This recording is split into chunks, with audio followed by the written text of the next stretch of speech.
Good morning, and welcome to Frankly Speaking here on WYDC TV, Big Fox. I am your host, Frank Hakem, and we are broadcasting live from the Hesselson studio here on Market Street in Corning, and I'm so glad that you joined us this morning because we have a lot to discuss. You remember after the debate, we said if Obama and Pelosi, some of the big name Democrats, turn on Joe Biden, that's when you're really signaling trouble.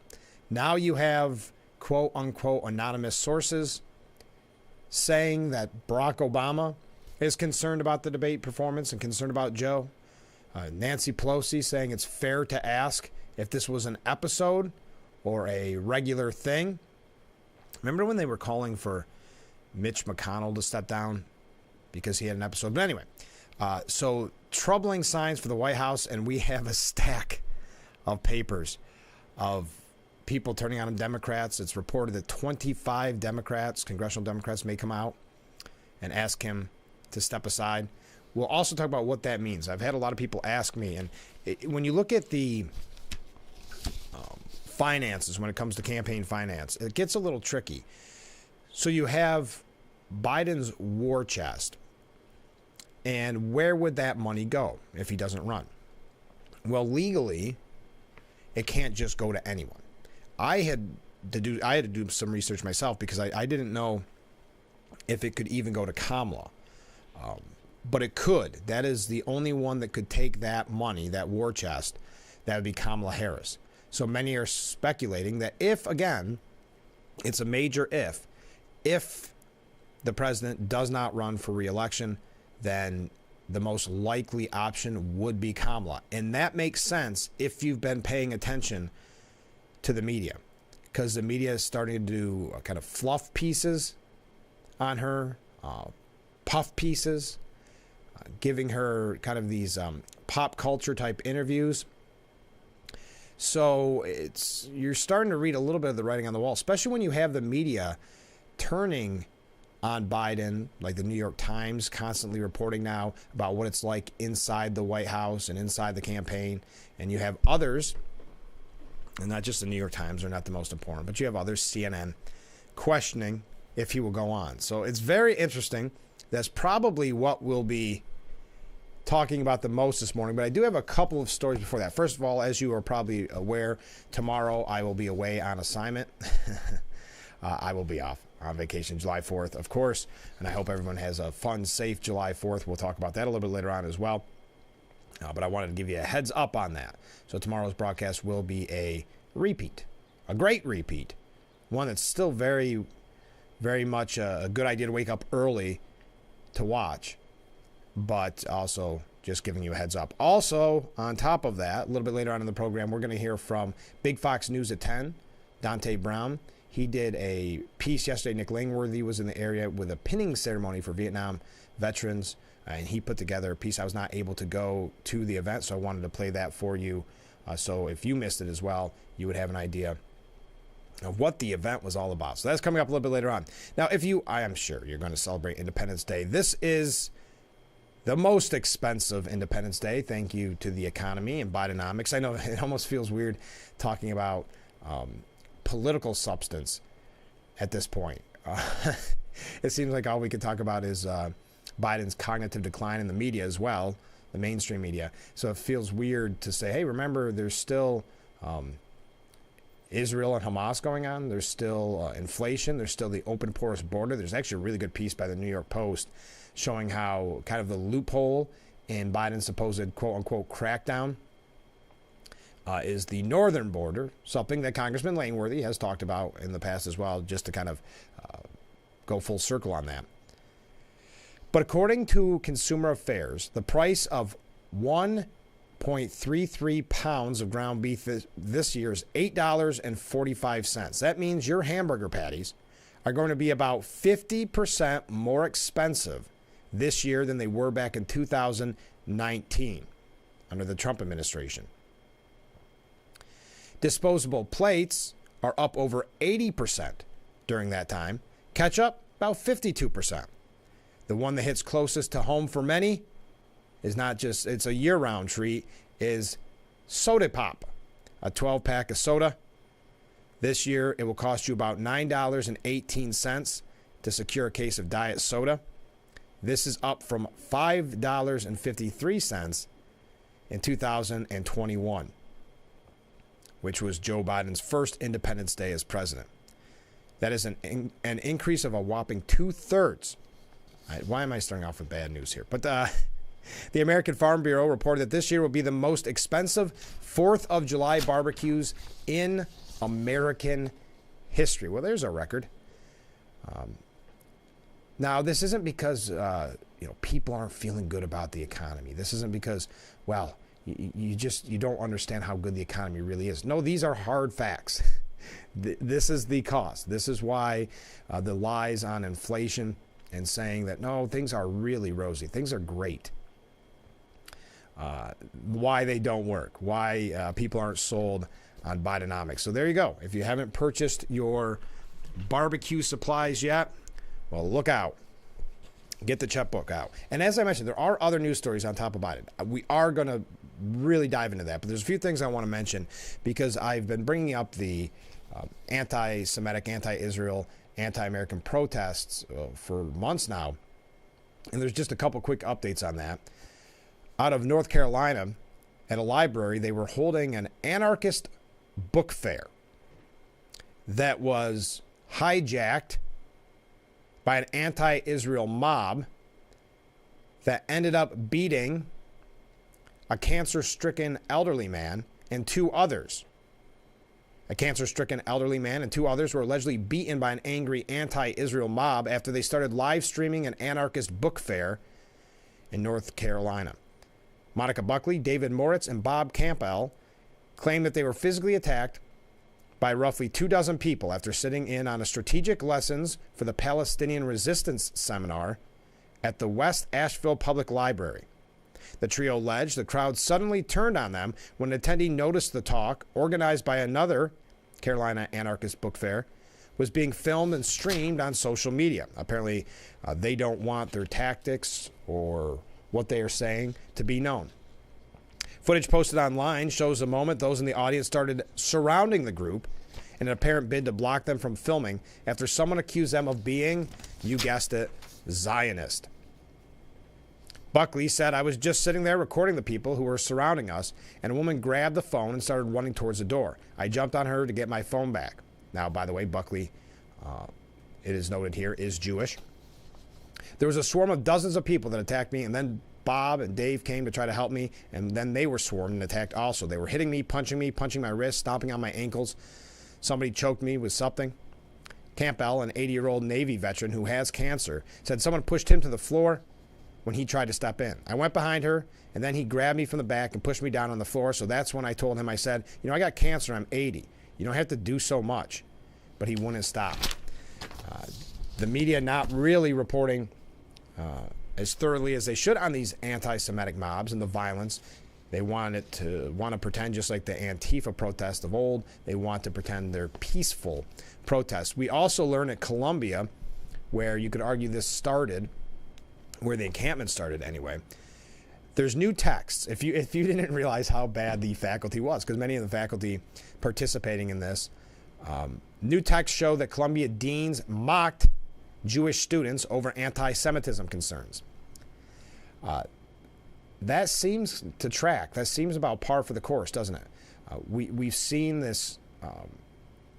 There's no love lost for their Jewish students. They have had no problem from the beginning protecting the violent anti-Semitic protesters at the expense of the Jewish community on their college campuses. So this really doesn't come as a surprise, but here it is in the open.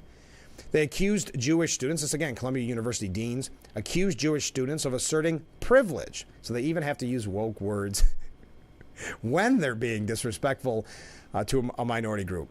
And they mocked them for needing a place to huddle to avoid anti-Semitism and harassment on campus. Which, think about that. There is clear anti-Semitic intimidation on Jewish students. And the supposed grown-ups in charge are mocking the students that are being harassed and bullied as having privilege and acting as if they're scaredy cats for needing to huddle to avoid this anti-Semitism. Associate Deans Joseph Soret, Susan Chang Kim, Matthew Potasnik, and Kristen Crom exchanged the dismissive and derisive texts while seated in the audience of a May 31st alumni event about Jewish life on campus. Laying the case to expand physical space. They will have their own dorms soon, Pasnick complained. Which, one dean responded, comes from such a place of privilege. Hard to hear the woe is me. We need to huddle at the craft center? Huh? Trying to be open-minded to understand, but the doors are closing. All because these students who pay good money to attend Columbia University, upwards of $100,000, all because they, I guess, have the audacity to believe that they should be safe and protected and not intimidated, not being threatened with violence. Crom said, amazing what money can do. Kind of an anti-Semitic trope there as well. If only every identity community had these resources and support. Wow. Now, in the past, Columbia has featured multicultural graduation celebrations for Black, Asian, Native American, LGBTQ+, and Latinx students, but not Jewish students. Keep that in mind. So those are just some of the texts, but that goes to show you that the rot starts right at the head, at the deans. So it should come as no surprise that this anti-Semitism has reared its ugly head, and these students have become anti-Semitic because of what they're learning. You know, it's what I learned from you. You know, that old PSA. They learned it from their teachers, from their deans. Also, a couple quick things. Two more really quick things on that. And then when we come back, oh, wow, look at these texts coming in. Thank you. We have some comments coming in. We're just getting started. Yes, we are going to talk about Biden. We're going to talk about Obama seemingly turning on Biden. We're going to talk about Pelosi questioning Biden. It is getting hairy. Also, have you noticed that the long knives are back out again for RFK Jr.? We'll try to dissect that and pick our brains of why that would be. But yes, we will not be in tomorrow, so we got to get our fill today. Get those comments in. We'll be right back with Frankly Speaking here on WYDC TV. Big Fox.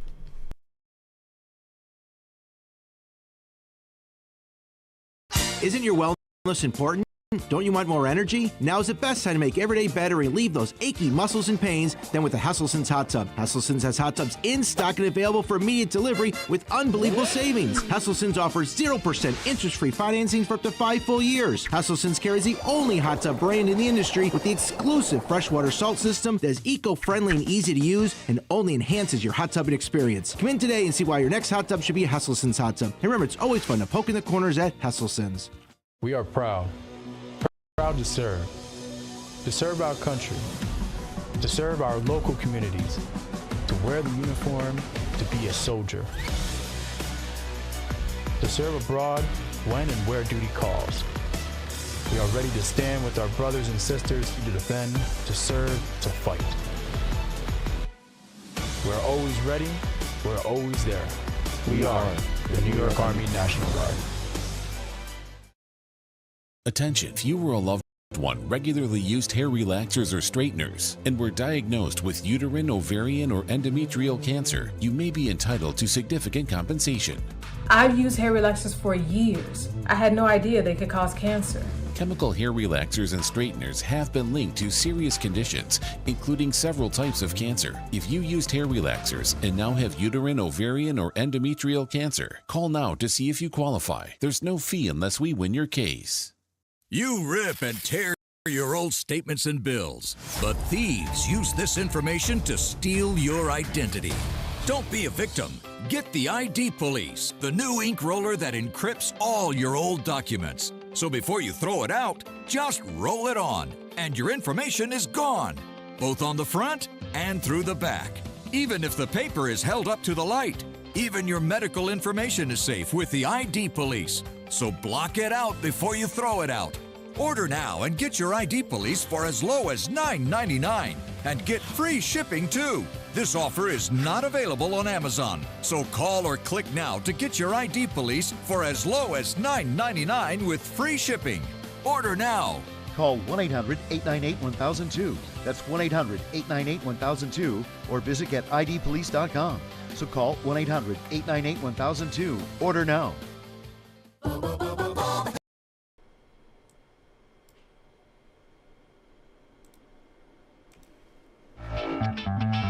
And we are back, just reading all these great comments coming in from viewers. If you're new to the program, you can text at that number on the bottom of the screen or leave a voicemail. First up, if they're asking if it's an episode or a regular thing, then they're not watching him ever. And that's in reference to Nancy Pelosi asking, well, of course we have a right to know if it's an episode. They've been watching. They know that those in the media and those in Washington have been lying to us for 3.5 years.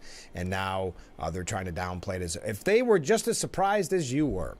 Continuing lockdowns, raising the minimum wage so soon around the time of COVID, shutting down fuel production, telling everyone they didn't need to pay rent, mandatory vaccinations, the flooding of illegals across the border, and countless other things messed up the country. And the whole work ethic enforced people to be more dependent on government. Does anybody honestly want more of Joe? Meaning Joe Biden, of course. Next up, I'm afraid we'll see more protests run amok as the Democrats have nothing but these protests designed to instill chaos in our society. And boy, there is a lot of chaos. As we even saw, weirdly enough, when the left turns on the left, we saw the anti-Semitic, anti-Israel, anti-American protests disrupting a pride parade. Sometimes you just have to sit back and watch. Now, this is why, and I said if we had one more, but this is, how do I want to word this? This is about the pro-Hamas protests, but it's also very intriguing because of what else it means. Former and disgraced Governor Andrew Cuomo has released a TV ad. Why did I say that's a word? A TV ad blasting campus protesters backing Hamas. Former New York Governor Andrew Cuomo, who founded a pro-Israel nonprofit last year, as he considered a political comeback, released the group's first television ad Tuesday. 60 seconds that depicts some pro-Palestinian protesters as Hamas supporters. Ooh, how do you like how the media twisted that one? That depicts some pro-Palestinian protesters as Hamas supporters, suggesting that they aren't. When we have seen, in actuality, protesters carrying such signs as Long Live October 7th, carrying banners supporting Hamas. Do you really know who they're protesting for? Asks the unseen narrator of the ad, which describes Hamas's kidnappings, killings, and rapes in southern Israel during this October 7th attack.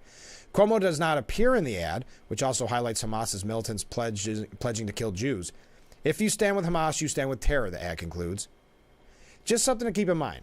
Yes, he does not appear in the ad. And a good position to take, too, by the way.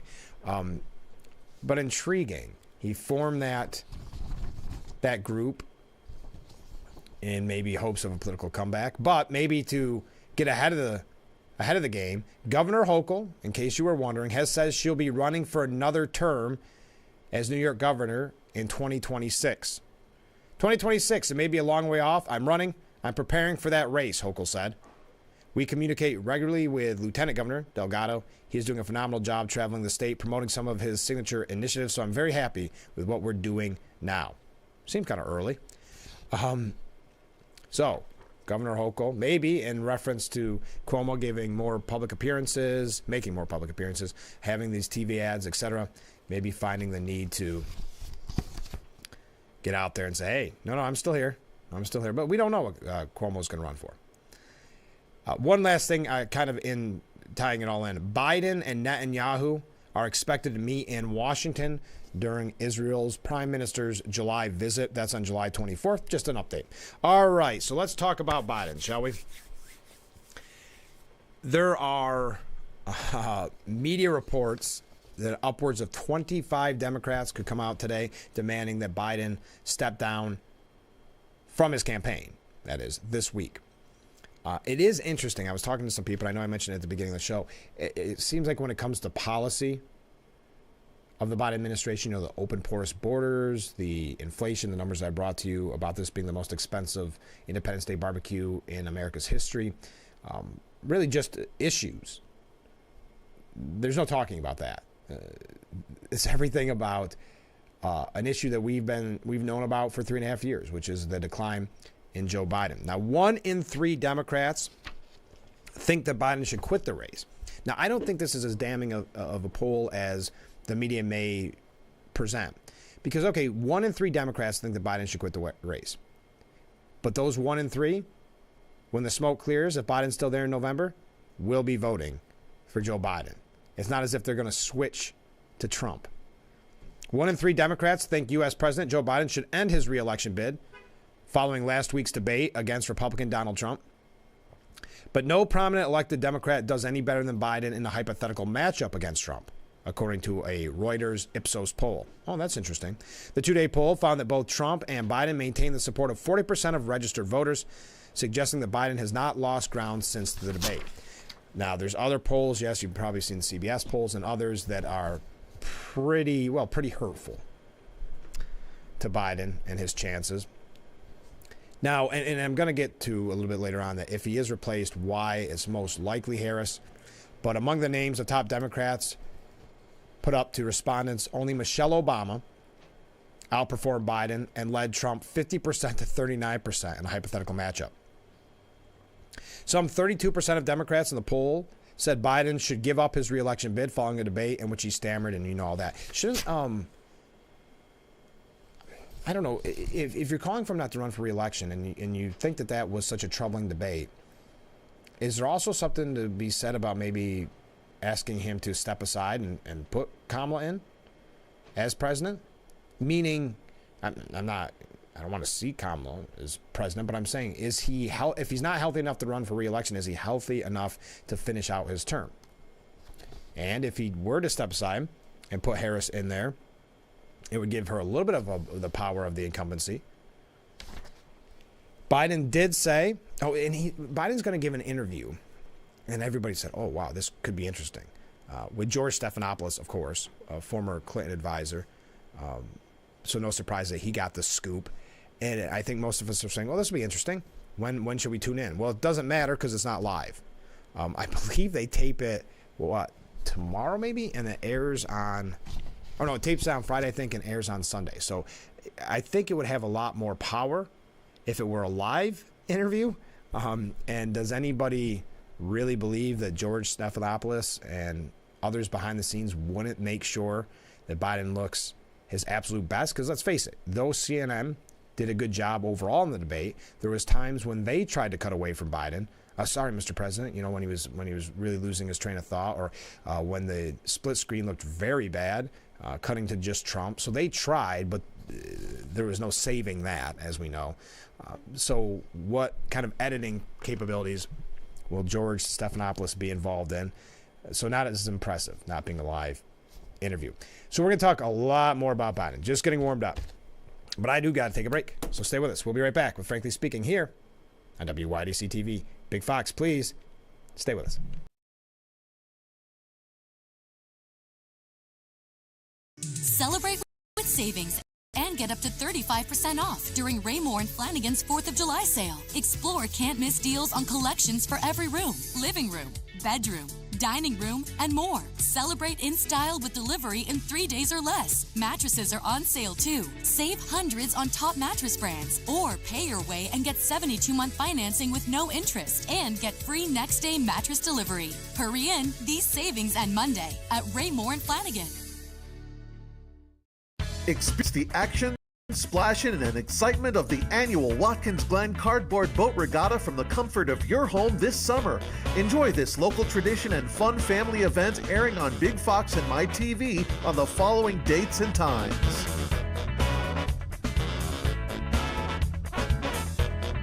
The Watkins Glen Cardboard Boat Regatta broadcast brought to you by these fine sponsors. It's stock up on your your favorite New York wines at GCP Discount Liquors and Wines in Horseheads. GCP Discount Liquors and Wines has the largest selection of Finger Lakes wines in the Southern Tier, all under one roof. Whether you're looking for Lakewood, Wagner, Wise, or Haslett 1852 Vineyards, GCP Discount Liquors and Wines is your convenient one-stop shop for these great wineries and more, all at the area's lowest prices. Shop GCP Discount Liquors and Wines in Horseheads, the best in service, selection, and price. Was your preemie baby fed a cow's milk baby formula such as Similac or Enfamil? If so, your child may be entitled to significant financial compensation.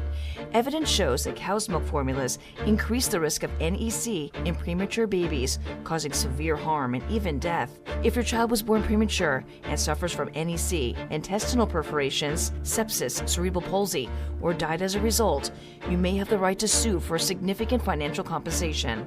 Call now for a free case review.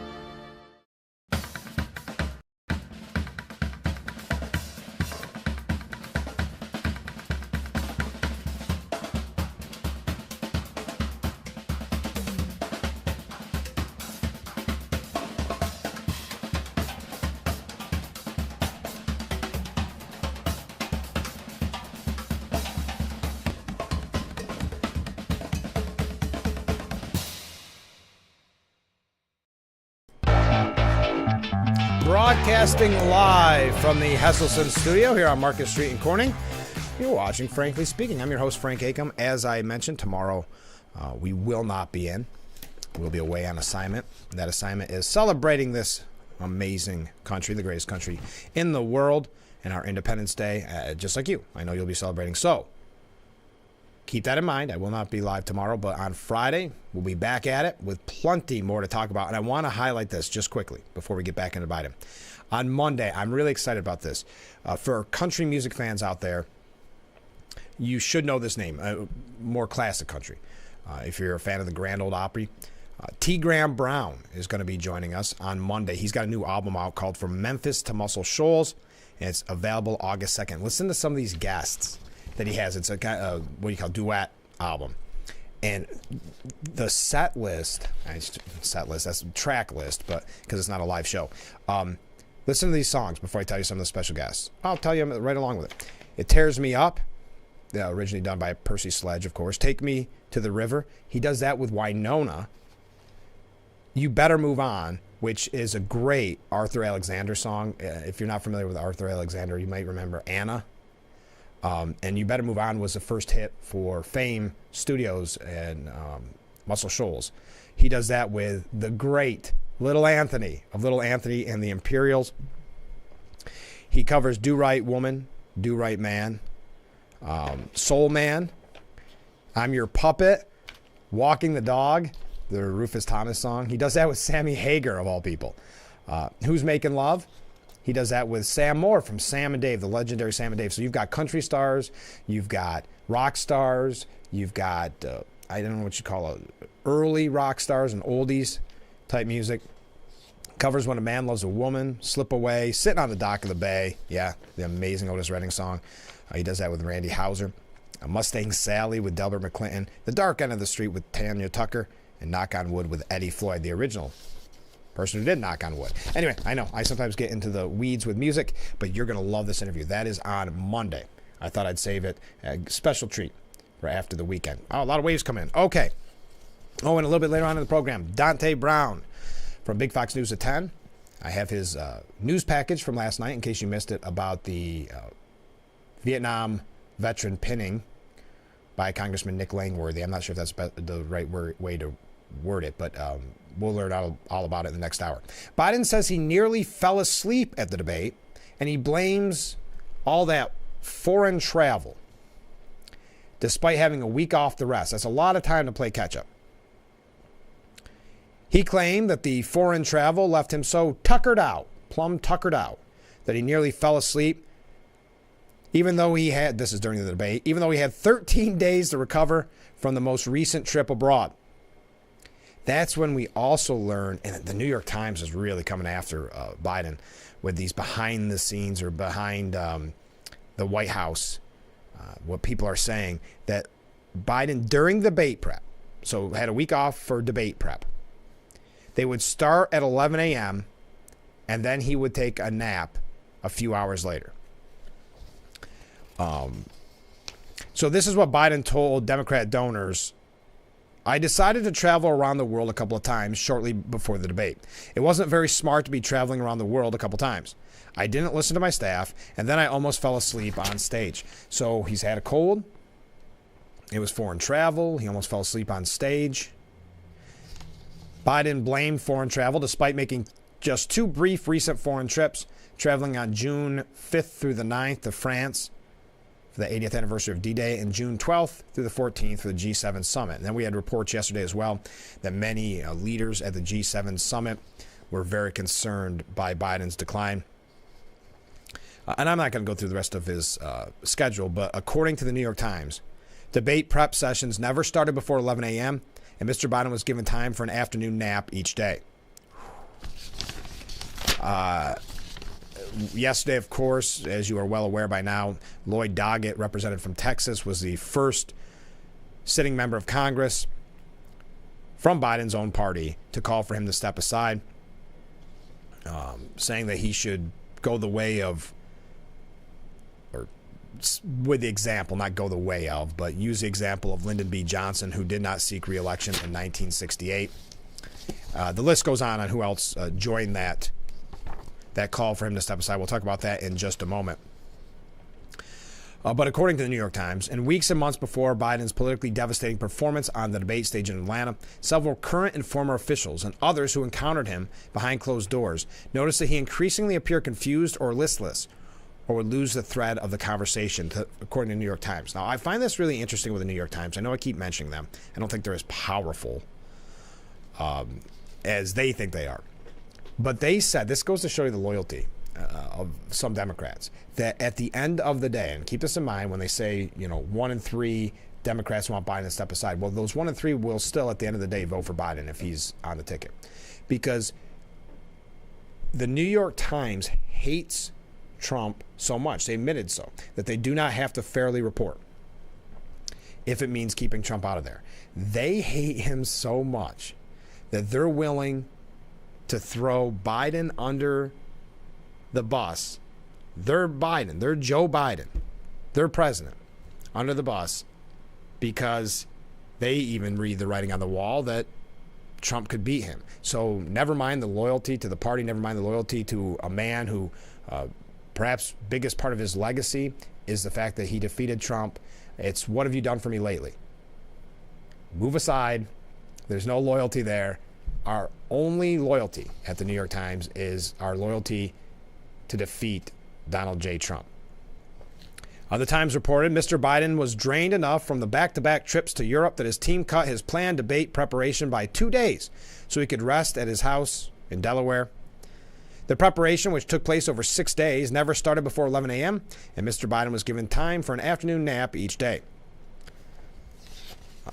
This comes after Carl Bernstein of Woodward and Bernstein fame, that he revealed that several people very close to Biden, and this was on CNN on Monday, because CNN's coming out with the long knives too. CNN is turned essentially on Biden.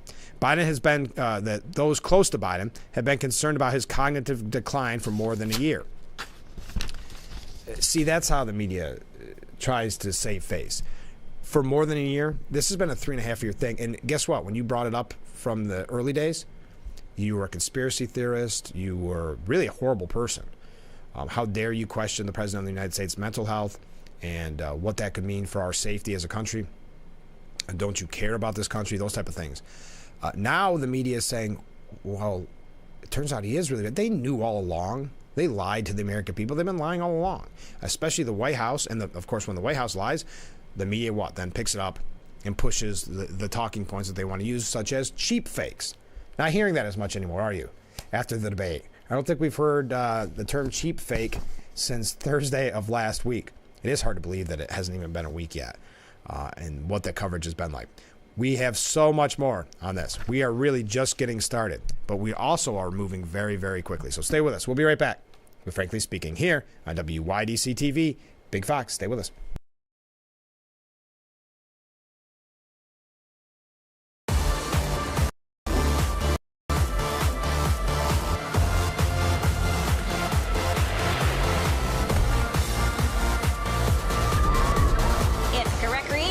It's Route 13 in Newfield. Get outside and ride.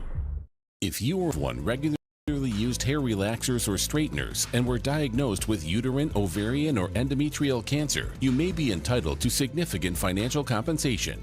I've used hair relaxers for years. I had no idea they could cause cancer.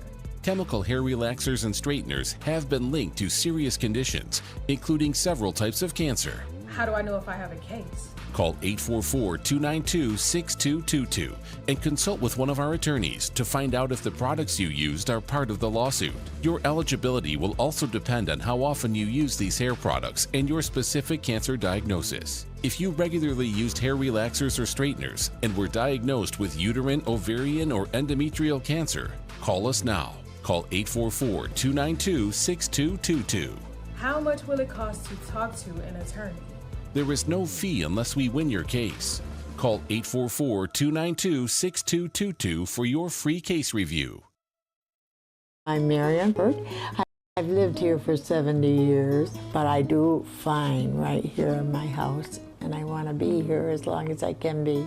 And I feel comfortable knowing that if something happened to me, someone would know because of the cameras that are installed in various spots in my home. That has been a wonderful gift to me to be able to have that security and that support from Full Circle America, and that's what it's all about. In a few words, Urkel, glasses, nerd. It pays to know your nerds. If you guys didn't get nerd with me sitting up here on this show, 25 words or less. Weeknights at 5 and 5:30 on Big Fox.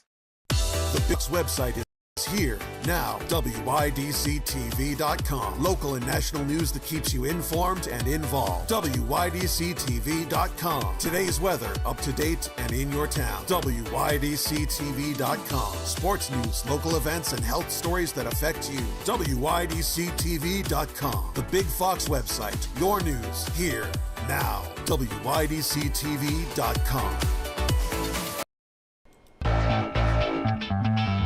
And we are back, broadcasting live from the Hesselson studio here on Market Street in Corning. Here's a comment from a viewer.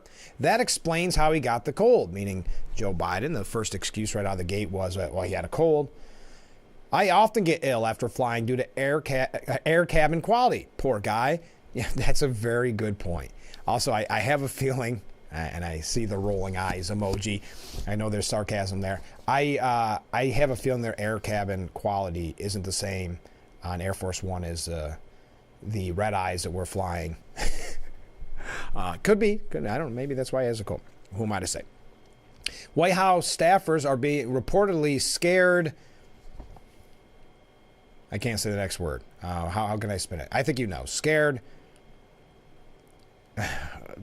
Anyway, of erratic Biden tiptoeing around isolated president during briefings. He's not a pleasant person to be around. It's like you can't include that. That will set him off. Or put that in. He likes that, a senior administration official told Politico. It's a Rorschach test, not a briefing, because he is not a pleasant person to be around when he's being briefed. It's very difficult, and people are scared blankless of him. Oh, that one actually kind of works, doesn't it? Blankless of him. And man, a lot of cussing in today's news. Freaking the blank out at the White House, according to Axios. So many liberal publications have turned on the president. Officials on President Biden's White House and campaign staff say they're feeling rage, sadness, frustration, and resolve over his debate performance. Again, who let him? Is this? I don't want to sound conspiratorial, but they have been around the president all this time. They know what he was like during debate prep. They know what he's like behind closed doors. Who let him? And maybe this is why there's so much call for his top aides to be booted. Who made the call to let him go forward with the debate? It was a very easy out. All he had to say is that Trump, something Trump said, he can't give a platform. And can't debate that man. It's beneath the office. Something like that. Or when the conviction came out of the felonies, he could have said, no, we're not going to debate. So I'm still very confused by that. Is it somebody behind the scenes that wants to put a new puppet in there? somebody else that may go, well, I don't know if you could say go even further left. It's confusing. I didn't mean to get on that tangent, but Axios, as I mentioned, Obama, remember, it's anonymous sources saying behind the scenes, Obama said the debate performance really hurt Biden. That's getting out there for a reason. That has been leaked for an obvious reason, and you're hearing more and more leaks from the White House in general. That's when the dominoes start to fall. And we had mentioned right after the debate, the next day, on Friday, the first show after the debate, that if Obama and Pelosi and those type of names start turning on him, that's signaling the end. So do you believe, here's our question for the morning, do you believe that Biden will be on the ticket in November?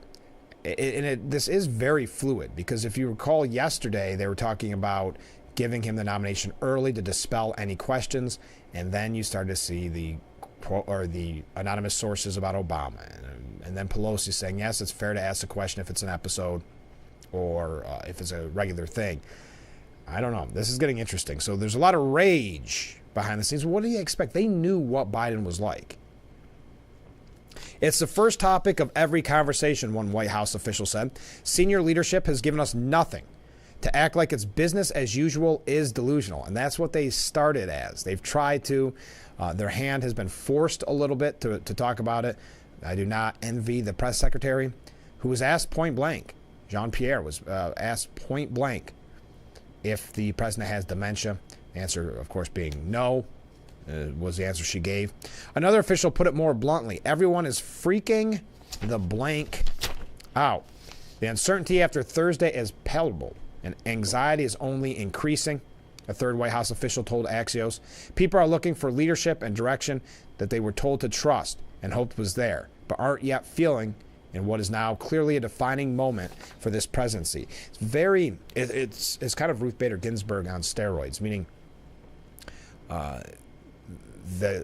when Ruth Bader Ginsburg passed away, of course, still memorialized, and you had people, if you recall, it was kind of a common thing on social media for someone to cry into the camera. I can't believe this happened. But then when the kind of political pundits came out and said, you do realize that it's going to cost a Supreme Court justice and go with the conservatives, then you started seeing some rumblings behind the scenes where they weren't so rosy on Ruth Bader Ginsburg. That's what we're seeing here. To Democrats, at the end of the day, Biden's legacy is that he defeated Trump in 2020. That's all that matters. So if he blows it in 2024, there goes his legacy. So now you're seeing a real concern, because that debate was, as far as I'm aware, the worst debate performance in presidential history. I mean, I guess some of them weren't, we'll say televised, because that's the only ones we could see. And really one of the most earth-shaking political moments that I think I've ever witnessed, that something could change that quickly. That, if you recall, the Thursday before the debate, before we could watch the debate, I had said on the program that don't expect some earthquake where Biden's just going to come out mumbling, because he'll be prepared. But that's how bad it's become. So I have no problem admitting that I was wrong there. That's how shocking it was to, I think, the world. Not shocking that he was that way, but shocking that we didn't get a State of the Union kind of second wind for whatever reason. So this is all very, very fascinating. The White House is freaking out. On Friday, the day after Biden's debate against Trump, many senior White House officials addressed the president's lackluster performance with staffers. The lack of answers from senior aides has continued this week, leading to growing anger and resentment among many inside the Biden camp. Part of Biden's team sees the debate as just one bad night that will blow over, and points out that many of the president's critics previously have counted him out when he faced challenges. Yeah, that's a talking point that I don't ever lose faith in Joe. He always makes a comeback. And perhaps that's the case. But here's one I don't know if he can come back from. But if he does, there's going to be some awkward Democrats out there campaigning for him who have now kind of disavowed him, that will have to still, at the end of the day, because they're not going to support Trump, or they're not going to in any way hope that Trump wins it. So at the end of the day, they are going to have to kind of eat crow and come back into the camp. So that'll be interesting. But that's coming from Axios. And the same with the media, not just for people in Washington. Same for the media. They'll have to come back and go, oh, never mind. It turns out he was fine. Interesting. Let's take a short break. Reading some more comments when we come back. This is Frankly Speaking.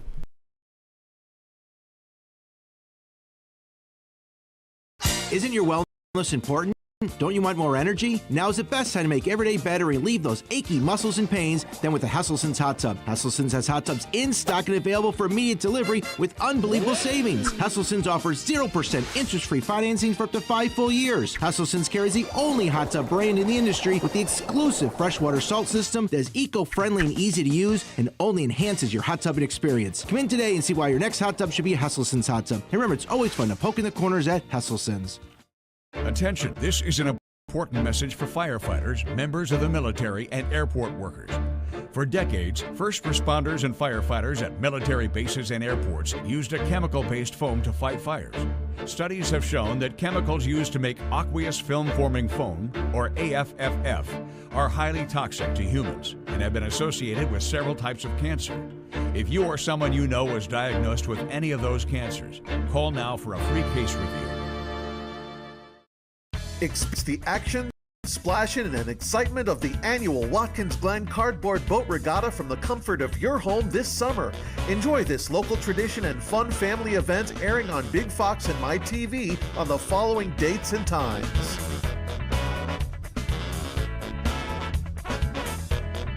The Watkins Glen Cardboard Boat Regatta broadcast brought to you by these fine sponsors.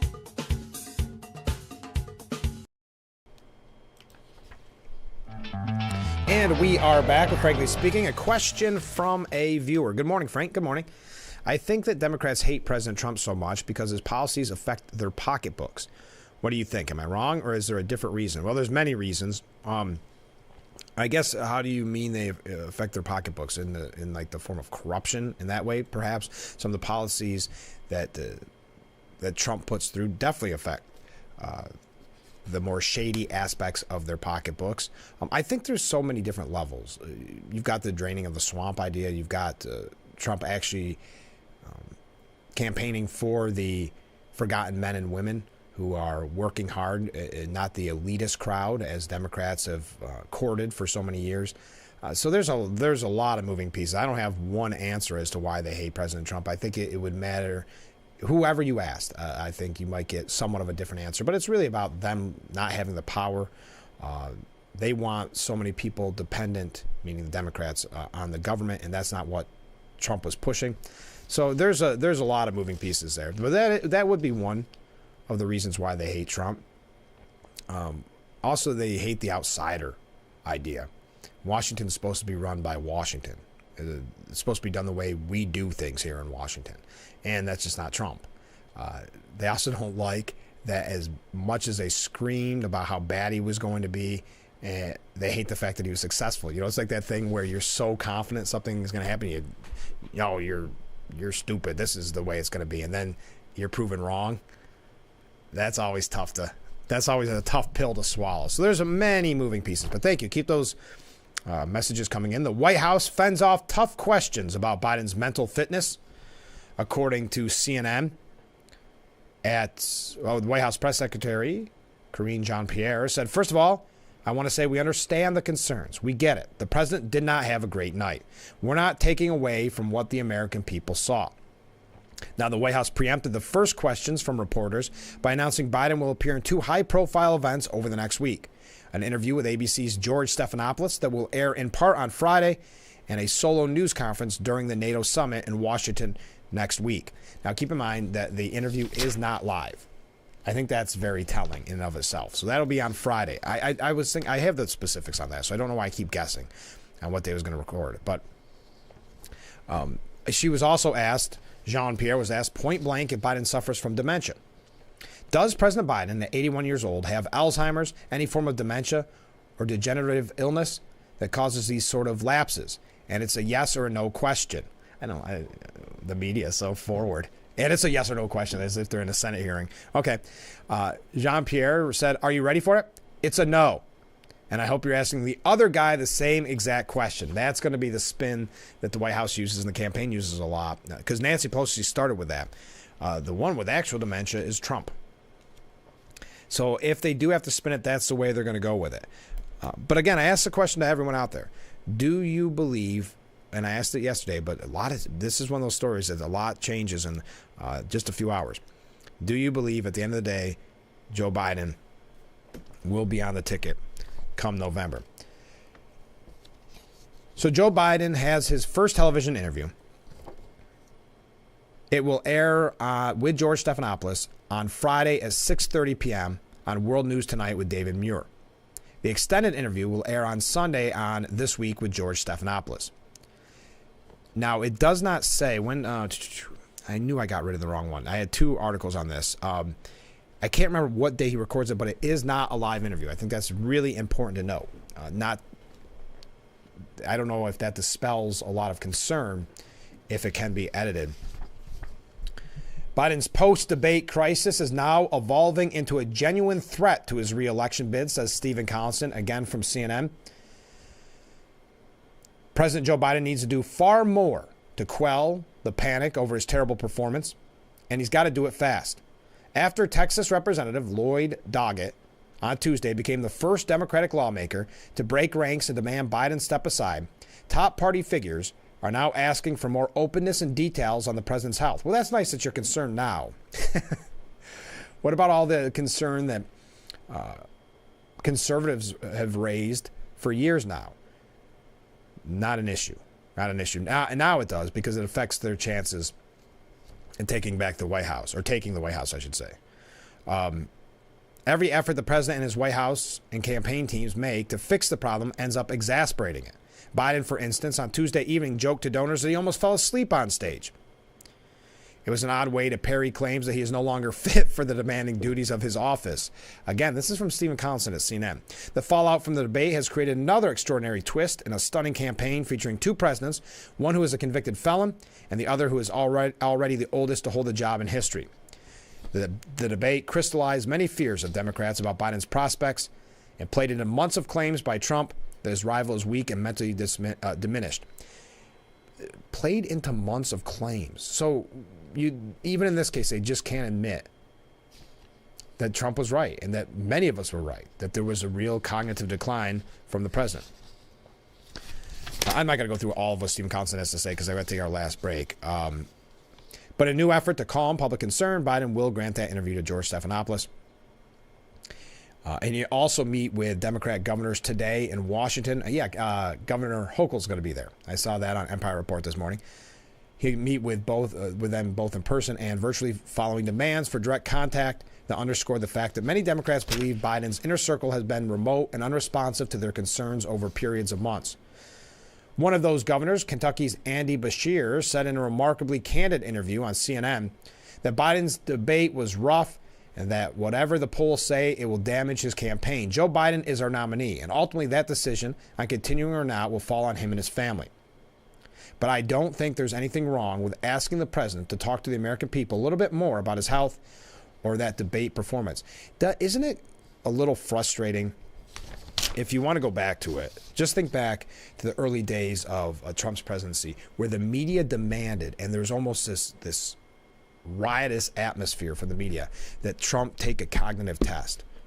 We know something's wrong. We got to. So finally, he does. He says, okay, passes with flying colors. Then the media, by the way, just as a side note, was very upset that the president of the United States of America did not have some type of cognitive decline. Just to show you their bias. Never mind the threat that puts our country into. They were upset. If he were to have cognitive decline, they were upset. But where have those demands been? If they wanted to be fair and impartial, shouldn't they have called for the same test that they demanded of Trump early on in his presidency? I mean, that should only be fair. And if they would have, this may not have been a concern.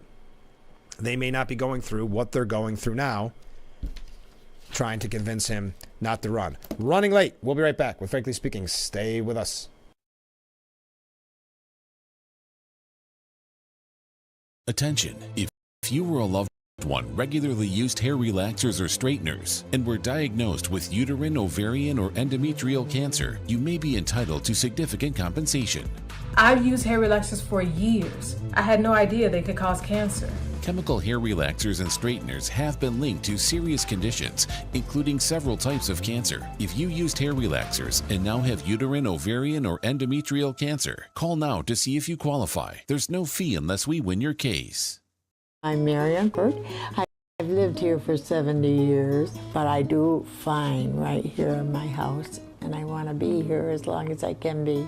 And I feel comfortable knowing that if something happened to me, someone would know because of the cameras that are installed in various spots in my home. That has been a wonderful gift to me, to be able to have that security and that support from Full Circle America, and that's what it's all about. Name something with a diamond in it. Diamondback rattlesnake. It's in the name.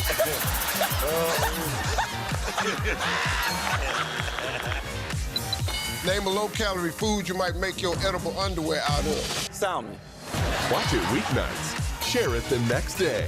Wild caught Norwegian teriyaki. Sharing the fun. Weeknights on Family Feud. 7 and 7:30 on Big Fox.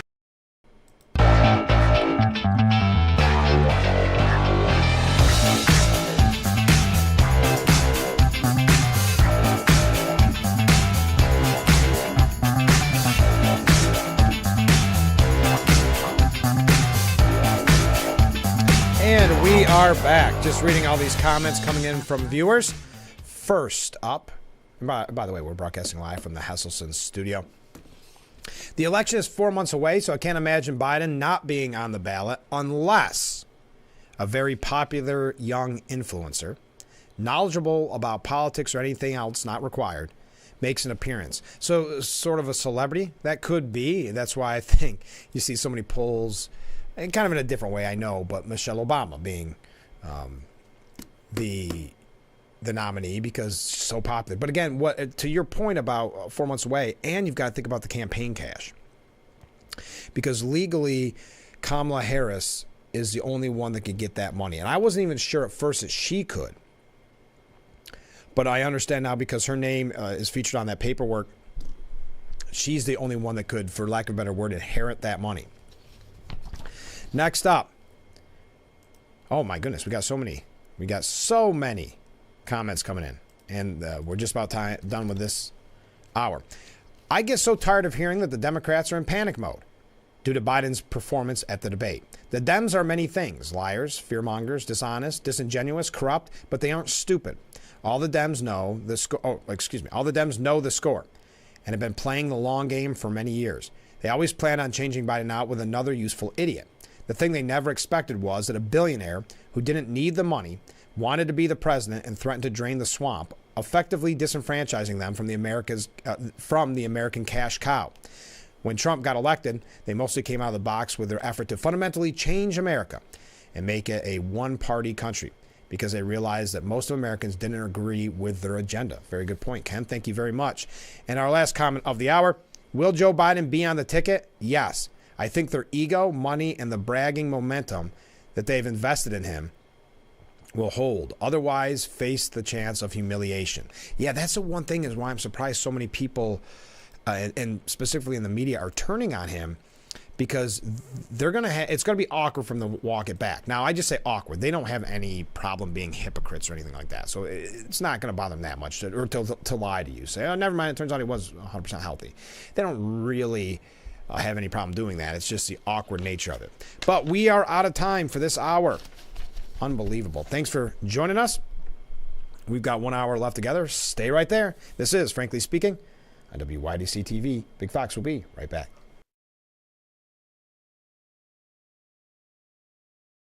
Wow. You found it. I did. The History of Water Part 6. I've been dying to read this. I know, honey. I always wanted that book. At Culligan, we get that most people don't think about water like we do, and that's okay. You see, when we install one of our high-efficiency water softeners, we're thinking about hard water and limescale buildup, so you can just think about longer-lasting appliances and softer skin and hair. At Culligan, we think about your water, so you don't have to. Call today to schedule your free water test. Attention, if you were a loved one regularly used hair relaxers or straighteners and were diagnosed with uterine, ovarian, or endometrial cancer, you may be entitled to significant compensation. I've used hair relaxers for years. I had no idea they could cause cancer. Chemical hair relaxers and straighteners have been linked to serious conditions, including several types of cancer. If you used hair relaxers and now have uterine, ovarian, or endometrial cancer, call now to see if you qualify. There's no fee unless we win your case.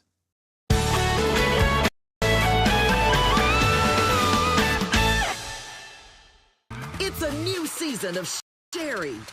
Having a good time has always been my number one goal. I tend to get crazy. At my age, I should not be jumping up and down like that. And if you don't know what I mean, ask your mama. The young ones, y'all like, we don't know what you're talking about. But I promise you, in 30 years, you will. It's the best time in daytime.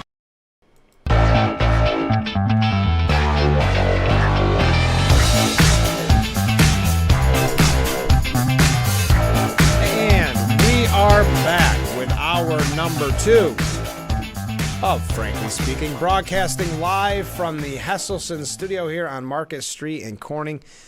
Thank you so much for joining us. I'm your host, Frank Acom. We've been talking about Joe Biden nearly the whole morning. Coming up a little bit later on, we are going to hear from our friend from Big Fox News at 10, Dante Brown. He was at a ceremony with Congressman Nick Langworthy yesterday, and I thought I'd bring that to you. That's a little bit later on the program. Let's jump right back in because there's so much to talk about. We didn't even mention, and I'm sure you're aware by now of yesterday's breaking story, that the sentencing in the Trump trial has been delayed because of the Supreme Court's immunity decision. So I think the day, off the top of my head, I think it's September 18th that we'll now know, which that will be interesting because it'll depend if Biden's still in there and what the polls show, what Judge McCann ultimately decides, and how much he can help the Biden campaign. But let's continue. Former Republicans were ready to embrace Biden to beat Trump, and then came the debate. This coming from CNN. What a hokey. It's just like we heard that Nikki Haley was the only way we could win. And, you know, typical. They interviewed two quote-unquote former Republicans that were supporting Biden, but can no longer. So that's another shot at Biden. Make no mistake. Now, reporters at Reuters, Axios, and New York Times have been talking about donor conversations with the Biden campaign. Some worry that their money is now going down the drain. The donors' fears seem to underscore their deep doubts about Biden's political viability. The Biden campaign's National Finance Committee held calls with donors in recent days. 4 donors on a Monday call told Axios, quote, "It was a damage control call. I don't know what the pathway forward is. I think they are trying to figure that out too. We all saw what we saw." The campaign fielded numerous pointed questions about Biden's ability to make it to November. One asked, can the president make it through a campaign and another term? Some of us on that call have privately discussed if we should put our money somewhere else. The past few days have been very disappointing. Some even asking if they get a refund. Now, the Biden campaign is suggesting that the media has spent a ton of time blowing this out of proportion. This is just like inflation, though. They tell us, never mind what you saw on that debate. Never mind that. Everything is okay. Never mind what your bills look like and when you go to the grocery store. Inflation's not an issue. The economy's fine. It's always, they really don't have a lot of faith in you. They don't really believe, they believe you're the rubes. You're the bitter clingers. You're not smart enough to understand how smart they are. You're just a deplorable. So Lloyd Doggett was a big story yesterday, him being the first Democrat from Congress to call for Biden's withdrawal from the 2024 race. That's when the dam kind of opened. But and it's another one from CNN, Axios, and New York Times, left-wing outlets, really coming after Joe Biden. As Biden digs in, some top Democrats want him out of the race this week. They referenced Lloyd Doggett. Now, Biden is expected to meet today with Democrat governors and congressional leaders. The announcement came after CNN reported that some governors expressed concerns about the president's debate performance. CNN talked with more than 24 current and former Democratic officials, as well as donors and longtime Biden allies, all of whom spoke on condition of anonymity to avoid alienating Biden. Many of these people say they are already made up their minds that the president should quit his campaign, a decision some of them think he needs to announce as early as this week. Well, I mean, if he's going to do it, every day is another big concern. I think 125 days away or 124 days away. Yeah, they're going to have to make this decision sooner rather than later. But every signal from Biden and his family is that he's in it to win it. But and the talking point has become, for those who defend him, never count him out. You can never count out a Biden. Now, it is being reported 25 House Democrats are reportedly preparing to call for Biden to end his re-election effort. Now the dam has been broken by Doggett. At least 25 House Democrats are preparing to call for the president to end his re-election bid. Centrist House Democrats in competitive districts, the lawmakers most at risk of losing their seats in November, were so alarmed by Biden's appearance that they're considering writing a letter to Biden. Now, when you start seeing that, I know a lot of people are comparing this to Nixon when, they came in and told him he no longer had the confidence that he was going to be impeached. I guess it's like that. And now everybody that does this, it is another major news story. Some will be doing it for their own jobs, for their own popularity. Others are doing it because they're actually concerned about the president.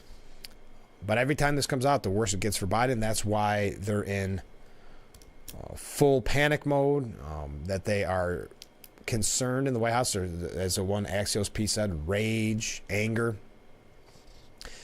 A second House Democrat told the outlet, "It looks like the dam has broken."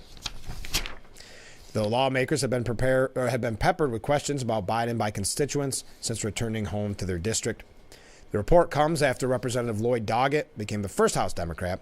Representative Jared Golden, from Maine, also on Tuesday expressed that he had no confidence in Biden's ability to beat Trump, as did Representative Marie Gluesenkamp Perez, who said, quote, "The truth, I think, is that Biden is going to lose to Trump." Uh-oh.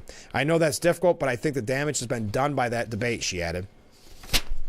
It will be tough to come back from that, as many have said.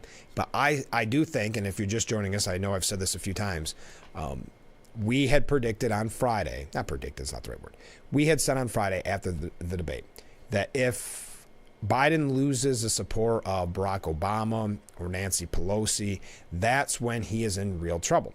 And thus far, that has not been an issue until yesterday. Now, again, this is coming from anonymous sources, so there could be someone nefarious behind this. I don't believe that to be the case. I believe what we see here is people that want Biden out, such as Obama, such as a Pelosi, behind the scenes saying, hey, on anonymity, we want to keep this anonymous, but that Obama's not very happy. Former President Barack Obama has confided in his allies, who then reported it. I mean, Obama can't come right out and say he's got to step down, in my opinion. He's got to do it behind allies, leaking it to the press. And have you noticed there's a lot of leaks coming out, not just from Obama, but from the White House itself. Obama already believed his former vice president's path to re-election was going to be a tough road, and he now feels Biden's election day prospects are even more precarious, according to the Washington Post, citing several people familiar with his remarks to Democrats that have reached out to him. So once I saw that headline, I thought this could be sooner rather than later. As a matter of fact, it's one of those news stories that I'm always curious when I watch, when I turn on the TV and see what the breaking news will be. Obama's office, by the way, in full disclosure, did not respond to a request for comment. A Biden campaign spokesperson told the Washington Post that the president is grateful to have his former boss's unwavering support. And Pelosi, another name that we said, if turned on Biden, could be a major concern. Pelosi says it is legitimate to ask if Biden's debate performance was an episode or a condition. Remember the calls for Mitch McConnell to step down? Anyway, Andrea Mitchell from MSNBC said everybody knows there's an age issue. He certainly did the opposite of reassuring people with that high-risk, potentially high-reward debate plan that they came up with. It backfired. And let's dissect that for a moment. I know there's a lot of people that believe that the debate was done so early Well, one you followed one of two camps. One, it was done so early that Biden demanded it so early because he wanted to get that momentum, because his polls were going the opposite way. So he wanted to get that momentum with a win. And trust me, the media was going to do everything they could to give him that win. He just made it impossible for them. That's how bad that was. Because they, even if you recall, many in the media tried to cover for him at first until it became undeniable. Okay. So you either fall in that camp, but they were hoping it would change the momentum and everything would be fine. The other camp believes that people behind the scenes wanted the debate so early so that if he did have a blow up like this, they would have time to replace him. The only problem I have with that thought is 120 some days is not a lot of time. Yeah, granted, it's better than September if you're going to replace him. I get that. But things have to be moving pretty quickly here. And I think that's why you're starting to see more Democrats coming out saying, wait a minute, we thought he'd step aside from the campaign over the weekend or on Monday or something like that. But when he didn't do that, that's why you started to see the leak here, or Obama's allies, hey, make sure this gets to the media. I don't know. This is all fascinating. But Pelosi said to Andrea Mitchell's question, you asked me to speak from my experience. My experience with Joe Biden is in all the legislation that we passed to save the country with the rescue package, money in people's pockets, shots in their arm, children in school, people back to work with the child tax credit, the infrastructure bill, rebuilding the infrastructure of America in a universal way where people can participate in those decisions, the CHIPS and Science Act to make a self-sufficient world, the PACT Act to honor our veterans and help those who were affected by burn pits. The list goes on and on. We have all these things that he was masterful in helping to write and to pass. He has a vision. He has knowledge. He has judgment. He has strategic thinking and the rest. He had a bad night. Again, I think it's a legitimate question to say, is this an episode or is this a condition? When people ask that question, it's legitimate of both candidates. So that's the talking point. Nancy Pelosi not wanting to completely throw him under the bus. But at the same time, they have to continue. They have to find a talking point. So they have to say, yeah, there's some issues here in case he does go by the wayside. But they always have to get that dig in at Trump, where they have to say, make sure you question the mental health of Trump. That's an interesting new talking point coming out. Oh, wow, I'm running late. Okay, stay with us. We'll be right back. With Frankly Speaking, I see some comments coming in. Thank you for joining us. As you are aware, we'll not be on the air tomorrow. We'll have a repeat, a really great repeat. So I highly recommend that you watch it. But we will not be live tomorrow, but we'll be back on Friday. And if you missed it in the last hour, on Monday's show, we're going to be talking to country legend, newest member of the Grand Ole Opry, T. Graham Brown. He's got a new album out called From Memphis to Muscle Shoals, which will be available on August the 2nd. It sounds like a great album. You're going to learn all about it on Monday. There's a little bit of housekeeping. Stay with us. When we come back, we're going to show Dante Brown from Big Fox News at 10, his piece from Congressman Langworthy's event yesterday, and then we'll get into some more Biden issues and some Trump. So stay right there. We'll be right back.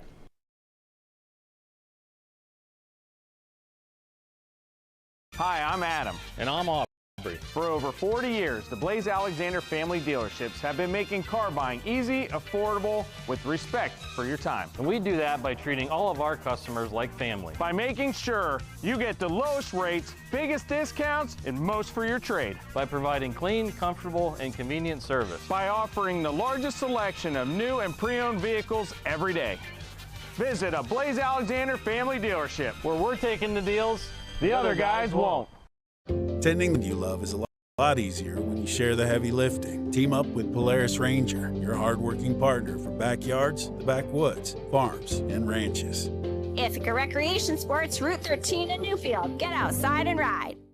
Your wallet is always is in danger. Criminals can hack your information without you even knowing. Introducing Slim Mint, an ultra-thin RFID blocking wallet that keeps your cards and cash protected. Slim Mint uses the latest RFID blocking technology to prevent thieves from stealing your info. It's ergonomically designed to optimize space and keep your belongings organized. With the auto-locking Slim Mint, your cards and money stay securely in place. It has a built-in cash clip and a flexible outer band to fit your additional cards and cash. Call or click now and get Slim Mint for just $29.99. Order in the next 5 minutes and you'll get an instant $10 discount. So it's only $19.99. But wait, due to rising costs, this may be your last chance to get Slim Mint at this low price. There's a strict limit of 3 Slim Mint wallets while supplies last. Don't wait, order now. Call 1-800-654-6604.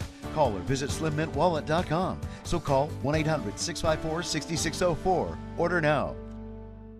July 16th on Fox. Rock. We're deep in the heart of Texas, where the game's biggest stars align for the Midsummer Classic. Just a rock and roll. The MLB All-Star Game, July 16th on Fox.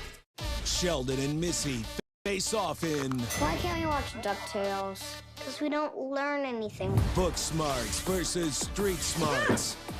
Is it working? Are you feeling motivated? Very.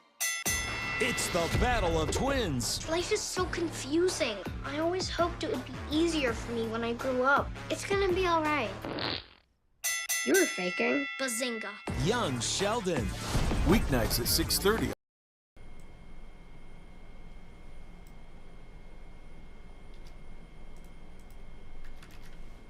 And we are back with Frankly Speaking here on WYDC TV. Big Fox putting together all the comments that we received from viewers, which I will read in just a moment. But I want to get to this before we run out of time. It's just a quick little piece from yesterday's news, if you missed it, Big Fox News at 10. Congressman Nick Langworthy hosted 108 Vietnam veterans for a 50th anniversary of Vietnam-era veteran pinning ceremony at Horseheads High School. This event was hosted in partnership with the United States of America Vietnam War Commemoration to honor veterans from Schuyler, Steuben, and Chemung counties for their service and sacrifice. Now, Dante had the opportunity to speak with the congressman and our friend Roy, who will be on the interview as well. But this is what the congressman said before he spoke with Dante. Honoring our Vietnam veterans is long overdue, and it is a privilege to acknowledge the courage and dedication these individuals demonstrated during one of our nation's most challenging periods. Their sacrifices and those of their families have not been forgotten. Today's ceremony is a small token of our immense gratitude. So here is from our friend Dante Brown at Big Fox News at 10. According to research gathered with the help of the Department of Veteran Affairs, the Southern Tier has 5 counties ranked in the top 10 throughout New York State in veteran residents, with thousands throughout Steuben, Chemung, and Schuyler County. Today, veterans who served in the Vietnam were surrounded by family and friends and honored with pins for their time in service during the Vietnam War.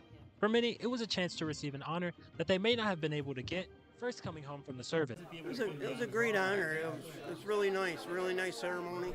Really nice. Heartwarming, I guess. Yeah. It was a really thankful thing to do. Truly the most meaningful thing I've done as a public official, to be able to honor our Vietnam veterans in this official way.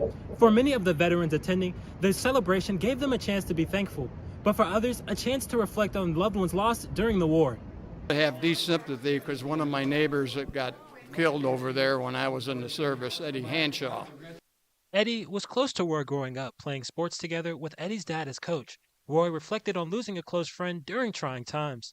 A memory that I'll never forget. It really affects you during a wartime when one of your family or one of your neighbors get killed.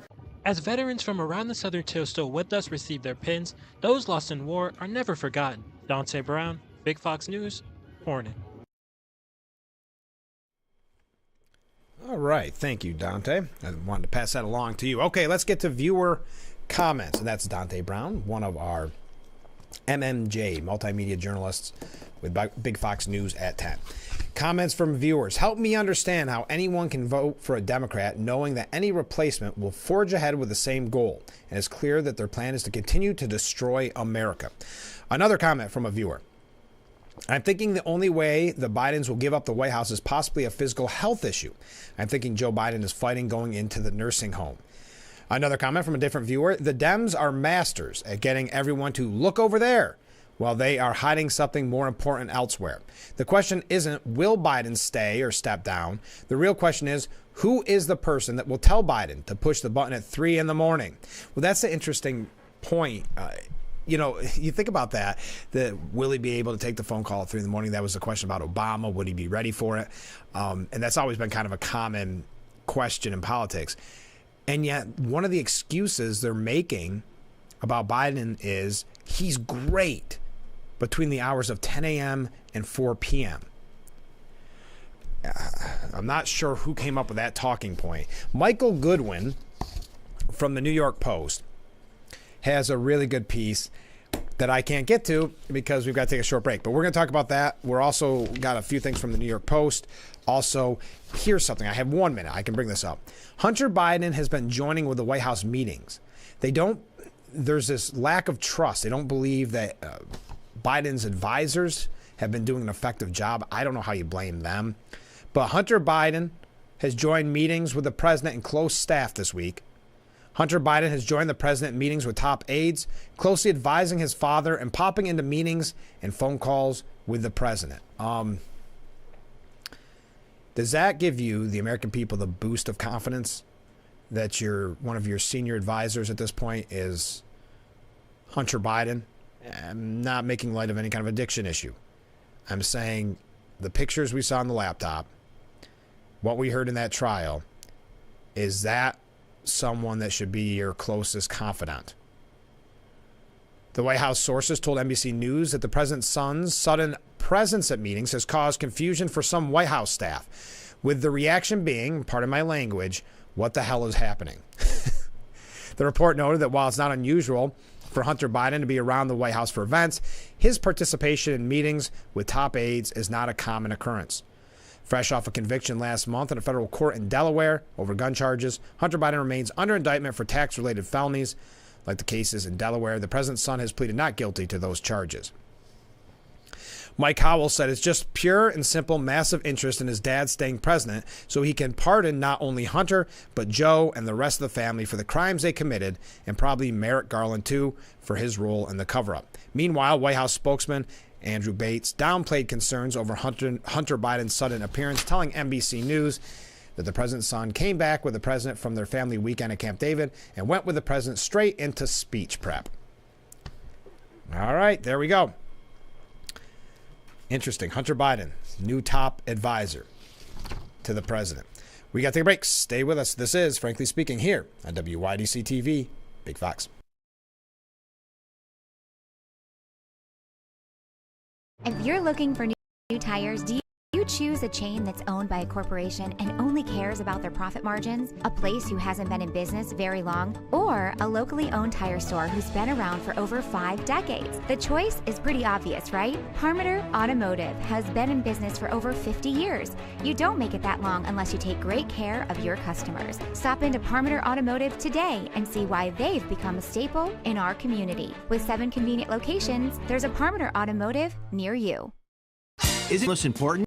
Don't you want more energy? Now's the best time to make every day better and relieve those achy muscles and pains than with the Hesselson's Hot Tub. Hesselson's has hot tubs in stock and available for immediate delivery with unbelievable savings. Hesselson's offers 0% interest-free financing for up to 5 full years. Hesselson's carries the only hot tub brand in the industry with the exclusive freshwater salt system that is eco-friendly and easy to use and only enhances your hot tubbing experience. Come in today and see why your next hot tub should be a Hesselson's hot tub. And remember, it's always fun to poke in the corners at Hesselson's.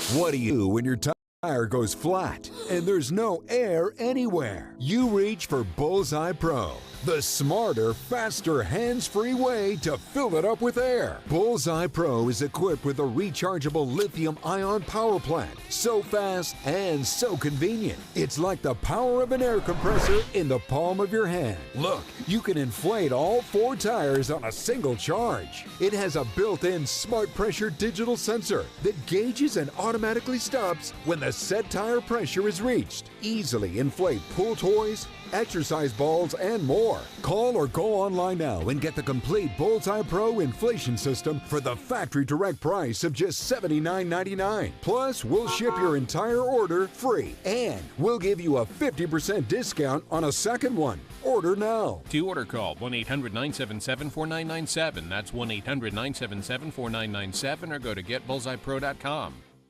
July 16th on Fox. We're deep in the heart of Texas, where the game's biggest stars align for the Midsummer Classic. Say you want it to be just a rock and roll. Sweet rock and roll. Stars are everywhere. Sensational. Are you kidding me? Ready to throw my rock and roll. The MLB All-Star Game, July 16th on. Ooh, a little loud there. Welcome back to Frankly Speaking, broadcasting live from the Hesselson's studio. As I mentioned, there is not a Student Senior Services Fund interview this morning, this week being the holiday. We're taking it easy with interviews because so many people's schedules have changed. But on Monday, we're going to be talking to Grand Ole Opry member, country legend T. Graham Brown. So do not miss that. All right, couple comments from viewers. Actually, quite a few comments from viewers. First one up, the White House is a nursing home. Because someone had mentioned that. The White House nursing home, Biden is now in the best one in the world. Who can deny that? That's a way of putting it. Around-the-clock protection, personal chef, paid for by the taxpayer. What else could you want? But it's interesting, we learned that he was, and this goes to show you how much they've been trying to hide this, that they had been keeping him away, senior staff had been keeping him away from these staff, like the quote-unquote butlers. Next up, from a different viewer. So relieved to hear that Hunter is participating in meetings that impact our country. I will most definitely sleep better knowing this. Exactly. I think there may be some sarcasm there. I'm sure that's not something they wanted reported, that Biden's senior staffer, his aides, can't be trusted, that the only one that can come in there and save the day for his father is Hunter Biden, who has made certain decisions in the past. Never mind. Michael Goodwin saying, get your popcorn and grab a seat. The hottest political show of the moment is one Americans haven't seen for decades. Democrats behaving like Republicans. Suddenly, members of the party with a recent habit of sticking together are engaged in a circular firing squad. I thought that was a good point, because if you even recall on Friday, I had said, well, the difference between if this were Trump and now Biden is that Republicans would have thrown him under the bus on Thursday night. Now you're starting to see a slow delay on this, but I'm still questioning whether or not this leads to anything. I think we're so close to November, and when you got the campaign cash involved. And if you don't know, I had to do some research on this yesterday. The only person that can inherit that campaign cash is Harris. So if there is a replacement, the most likely replacement would be Kamala Harris. And that's why you've probably noticed so many puff pieces, so many sweetheart interviews. But I'll continue with what Michael Goodwin had to say. The insults, name-calling, and nasty exchanges echo the way the GOP has squandered its House majority. The Democrats' civil war involves even bigger stakes, of course, because it was sparked by the presidential debate. It was so bad that lawmakers and donors are growing increasingly bold in publicly demanding that Biden withdraw from the race. In an arrogant response, the campaign blasted the, quote, bedwetting brigade and told complainers to get back in line if they want to beat Trump. Alas, the order to shut up isn't working, as even some of the party's most reliable handmaidens are abandoning ship. CNN's Jake Tapper, usually a full-time Trump basher, accused the White House and Biden campaign of using Orwellian tactics to silence dissent. There's a pattern, a discernible pattern, and Democrats, what they're lying to convince you, the public, to not believe what you saw, what you heard, he said. As the whole world knows, the showdown was dominated by Biden's stunning brain freezes and gibberish. And I'm not going to go through all that. Listen, we've talked about all those. But this again, Michael Goodwin from New York Post. He said it was a political earthquake, and its aftershocks are reshaping the race. My prediction is the president will follow the path of a politically wounded LBJ in 1968 and drop out within a month. Within a month, though, I mean, you're talking a quick turnaround on getting a campaign going here. Meanwhile, Biden's closet of secrets is spilling out, and the public is finally getting some insights into the extent of his cognitive decline, something they've lied about to you for years. The emerging profiles that he's a part-time president whose work schedule is lighter than that of your average civil servant. The commander-in-chief is only dependably engaged for about 6 hours a day, according to insiders and what they told Axios. And pretty nice work if you can get it. As Axios noted, most of the president's public events are scheduled for those hours between 10 a.m. and 4 p.m. Politico separately reports that Biden has become more difficult to deal with in routine matters. And I had mentioned that earlier in the program. Although it's a welcome development that members of the staff are coming clean, Biden's true medical conditions remains a secret. How about China, Russia, and Iran? Do they know the roster of his ailments? Does their knowledge explain their aggression and confidence that America itself is in decline? Then there's the Washington press corps. Where has it been? If there's a Pulitzer Prize for the best cover-up of government corruption, the Washington media bigs should share it. Yes. Think about it. And by the way, nothing about that is to be taken lightly about China, Russia, and Iran and what they're thinking right now and what that could lead to. But good point on this. Washington, who, speaks truth to power, or Washington press, that speaks truth to power, that they're rooting out corruption. They have been not only complicit, they have been really propaganda machines for this White House, knowing what Biden was like and lying to you for this long.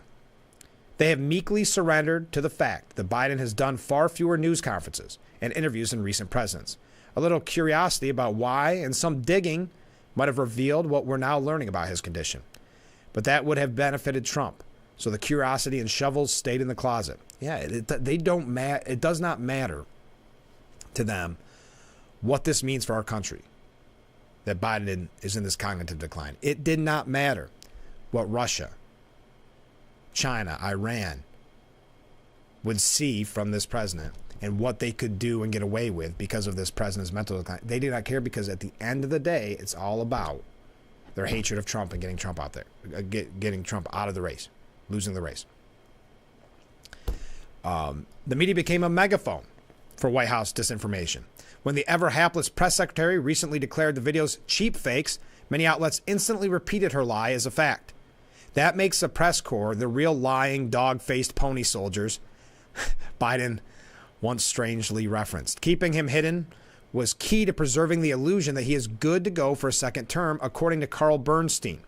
Although he suffers from a rabid case of Trump derangement syndrome, the former Watergate reporter told CNN that the ugly debate scene was not unique. And he said there's something like 10 to 20 occasions in the last year and a half when the president has appeared somewhat as he did in the horror show as we witnessed. Historic media cover-up of Oval Office secrets, such as the fact that FDR needed crutches and that JFK was a serial seducer, are often explained away as relics of bygone eras. But there's no excuse for this one, which is arguably the most dangerous cover-up of all.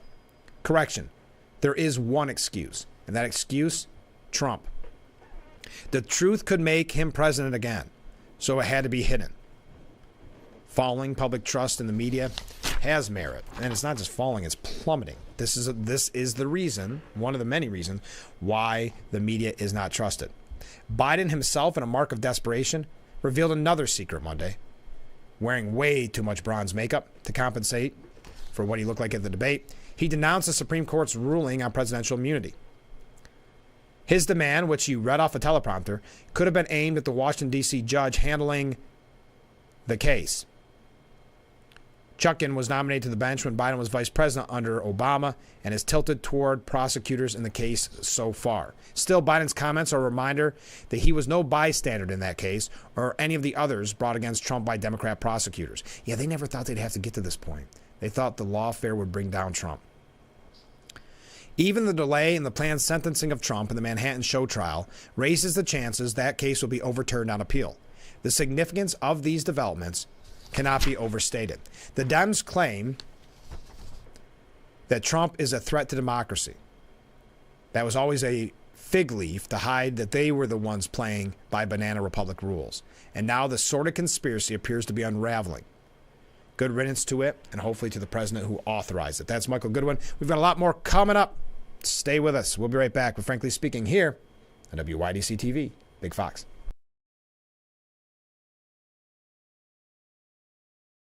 Our water's better tasting, it's better for the planet. That's great, sir. Can I take your order? Oh, number 3. At Culligan, we get that most people don't think about water like we do, and that's okay. You see, when we install our drinking water and softening systems, we're thinking about filtering contaminants and the minerals that make water hard. So you can just think about softer, cleaner, better tasting water. At Culligan, we think about your water, so you don't have to. Call today to schedule your free water test. You is always in danger. Criminals can scan and hack your information without you even knowing. Worse yet, it's bulky and so disorganized. But not anymore, because Slim is in. Introducing Slim Mint, an ultra-thin RFID blocking wallet that keeps your cards and cash truly protected. And now may be your last chance to get it for a low price. Slim Mint uses the latest RFID blocking technology to prevent thieves from scanning your wallet and stealing your info. Having your information stolen is a nightmare. But with Slim Mint, I know I'm protected. With money clips, cash can easily fall out. But with the auto-locking Slim Mint, your cards and money stay securely in place. Then just press the button to release the lock. Slim Mint is ergonomically designed to optimize space and keep your belongings organized. It has a built-in cash clip and a flexible outer band to securely fit your additional cards and your extra cash. Even with everything you see here in the Slim Mint, it's still ultra-thin. Bulky wallets are uncomfortable, but the Slim Mint is so compact it fits in any size pocket. Plus, it keeps everything easy to access. Slim Mint holds everything, from pictures to credit cards, my driver's license. Yeah, it's still so thin. Say bye-bye to bent cards and damaged magnetic strips. Slim Mint keeps them protected. It's crush-resistant and can really take a beating. Similar wallets sell for over $100. But call or click now and get Slim Mint for just $29.99. Order in the next 5 minutes and you'll get an instant $10 discount. So it's only $19.99. But wait, due to rising costs and supply chain shortages, this may be your last chance to get Slim Mint at this low price. There's a strict limit of 3 Slim Mint wallets while supplies last. You still have time to get your very own Slim Mint wallets, but you must act fast. Don't wait. Order now. Call 1-800-655-8103. That's 1-800-655-8103. Call or visit slimmintwallet.com. So call 1-800-655-8103 now.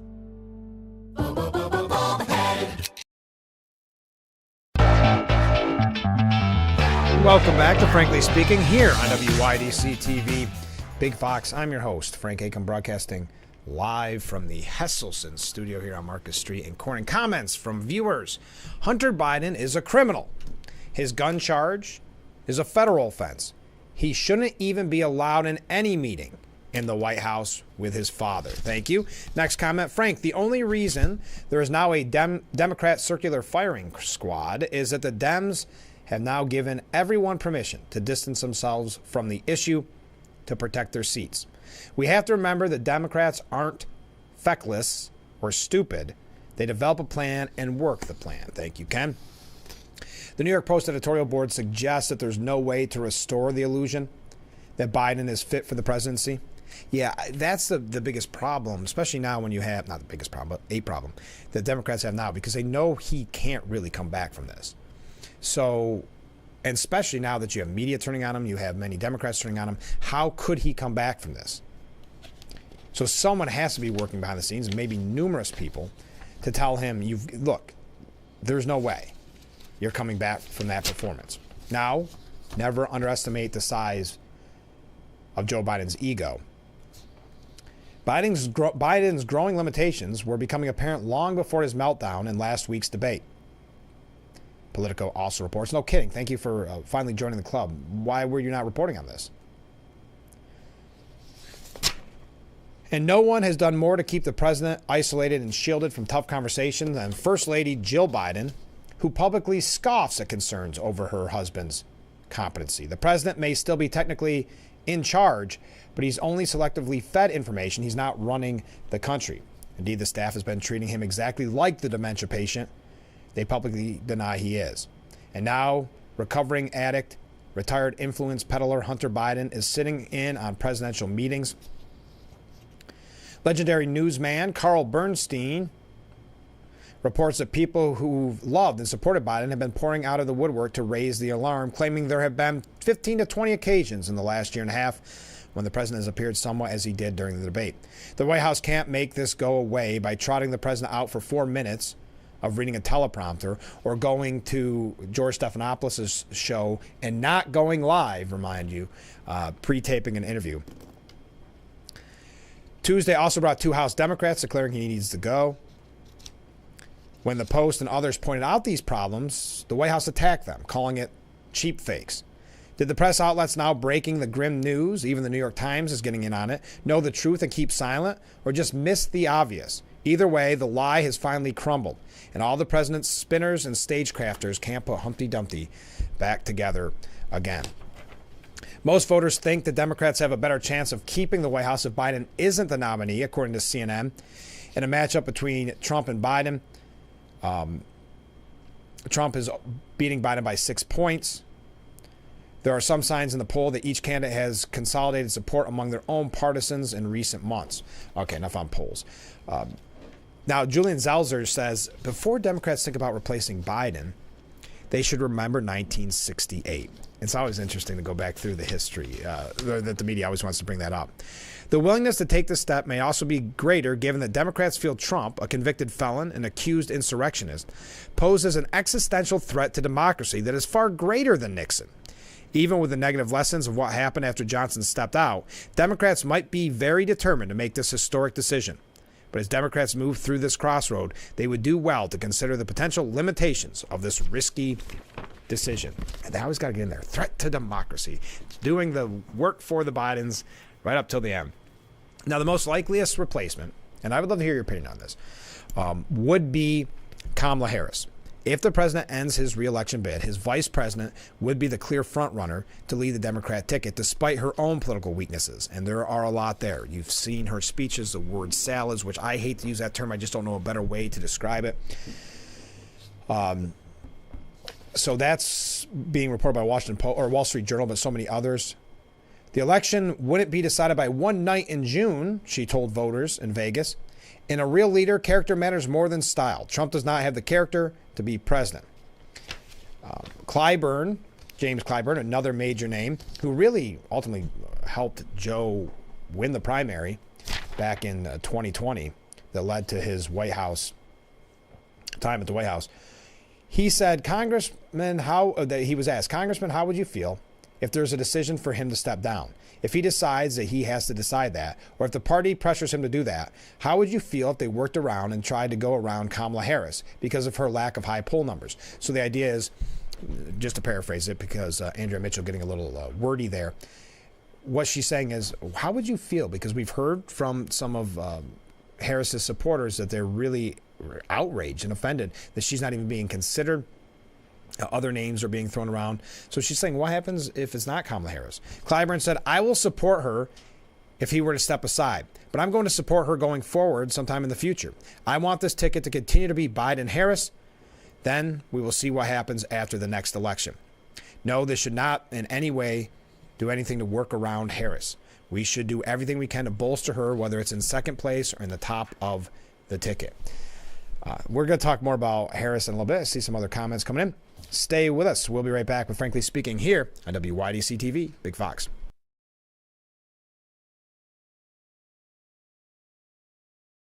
In every community, there are people fulfilling a calling that's more than work.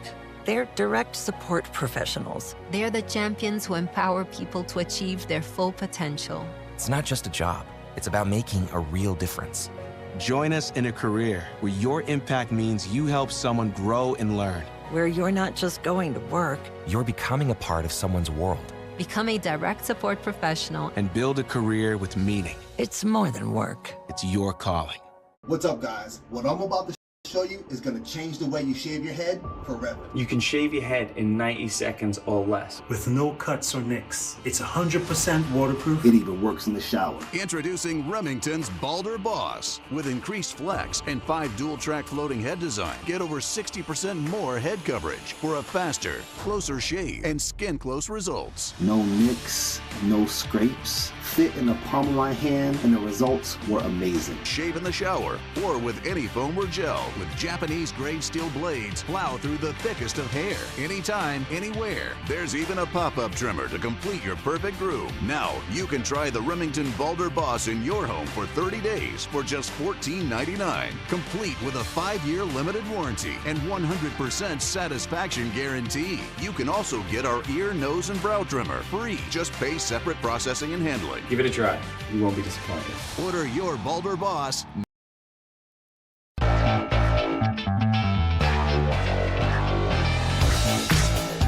Welcome back. Broadcasting live from the Hesselson studio. This is Frankly Speaking. I'm your host, Frank Acom. Thank you for joining us. So Kamala Harris would be the only one set to inherit the $240 million in Democrat funds if Biden drops out, because then it gets trickier to be able to transfer it to anyone else. Kamala Harris is poised to take Joe Biden's place if he drops out, in part because she is the only person who can take control of the Democrats' $240 million war chest. Many prominent Democrats are waiting in the wings, as we know. You've had Gavin Newsom and others campaigning for this secretly, essentially, for years. Biden has two real choices: Kamala and Harris, or they transfer all to the DNC. That money would all be accessed by Kamala. Anyone else would be on their own in fundraising. You'd have to really hit the ground running. Even if Biden wanted to, campaign finance sources say giving the money to another candidate like Gavin Newsom or Whitmer would prove sticky. That's because only Biden and Harris are named in the federal paperwork for their campaign, which donors gave money to, which amounts to the lion's share of the money raised. Legal sources note Biden, like every other individual, is still subject to campaign finance laws that cap donations at $3,300 to each candidate. Even the DNC is limited to just a $5,000 contribution to each candidate. So this is where it gets interesting. And some Democrats told the Post it's a tragedy that even if it were Kamala on the ballot, they're stuck with a candidate no one wanted. Wow. This is one source told the Post, quote, "The tragedy for the Democrats is they were so focused on identity politics, they picked someone no one wanted who checks a box. Had they focused on performance politics, they would be in a terrific situation. But I don't think she can win." This is where it gets interesting. What do you think? I mean, right now, as we know, I keep checking, but as you know, Biden says he is in it. But Kamala would be the likely choice, and that's why you've probably noticed, and Fox News has been reporting on this, you've noticed that Kamala Harris is sporting better polls all of a sudden. I saw that this morning, I want to say it was on ABC, where it was, she could win. Oh, that's interesting how that poll comes out now, even though she's never historically been that popular. Or you have puff pieces, and she's making more public appearances. Harris suddenly figures to play a defining role in the campaign down the stretch, a turnaround for the vice president that many critics have panned as a potential liability for Democrats in November. Then, it wasn't that long ago, last year probably, where people were calling for her to be replaced on the ticket. The negativity surrounding Harris even garnered calls for the vice president to step away from the campaign. Oh, as recently as March, this says. There you go. I got ahead of myself. Washington Post columnist saying that she needed to step aside for the country's sake. Now, some have speculated Harris could take over at the top of the ticket. The vice president's visibility already started to increase last week. And you probably noticed that subconsciously. I know I did. I was starting to see more clips of her, more interviews, and I said, it didn't even register until you start to see, wait, the writing may be on the wall. Media outlets have taken notice, leading to an avalanche of positive press for the vice president. Harris was called Biden's secret weapon in North Carolina by The Hill. She's one of the administration's best spokespeople to the black community, said Democrat strategist Jamal Simons. The president has been making the case to the black community as well, but obviously the VP has a different kind of appeal. The Los Angeles Times saying that Harris finally found her groove. Oh, that's interesting. Just perfect timing to find your groove. She's become a top fundraiser for Democrats and emissary to groups that are lukewarm towards President Biden, in particular black and younger voters, and emerged as the administration's most forceful voice on abortion, women's health, and as Harris frames it, the threat Trump poses to freedom and individual choice, that piece said. The New York Times declaring Harris's moment has arrived, calling her the perfect messenger for the campaign for issues such as reproductive rights. And you may have seen, so you're going to start seeing more favorable pieces on her, more comments about her. While many prominent Democrats have publicly backed Biden remaining the party's nominee, there have been growing cries for Harris to take over at the top of the ticket. A New York Times opinion column the day after the debate declared that Harris could win the election, while a Vox Media column asked, what about Kamala? Former U.S. Representative Tim Ryan of Ohio became one of the first two nationally prominent Democrats to publicly advocate for Harris. I know it's the end of the program, so I'm rushing and I'm getting tongue-tied. She will destroy Trump in a debate, highlight choice issues, energize our base, bring back young voters, and give us generational change, said Ryan. If you have a moment, go to the New York Post, and Ricky Schlott has a piece talking about Kamala Harris.